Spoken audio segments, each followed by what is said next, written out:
আসসালামু আলাইকুম। আজকে 15 তারিখ। আজকে মুরগির হাঁসে বাচ্চাগুলা মুরগির দুঃখীর খাঁচার ভিতরে দেওয়া হয়েছে এবং মুরগিগুলো এখানে আইসা দেখতেছে নতুন বাচ্চা এবং বাচ্চাগুলা সুন্দর করে খাবার খেতেছে এবং মুরগিগুলো আইসা খাবার খেতেছে এবং মুরগি দেখতেছে আর ঘোরাফেরা করতেছে।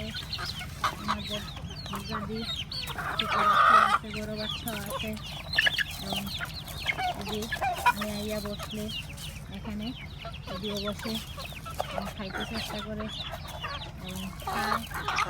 আর নতুন বাচ্চা যতটা ইচ্ছা আছে এগুলা দেখে তারা পানি পছন্দ করে, পানি দিয়ে খাবার দিয়ে রাখছে, খাইতেছে। সব রাতা মুরগিগুলো ধরন দেওয়া হয়েছে।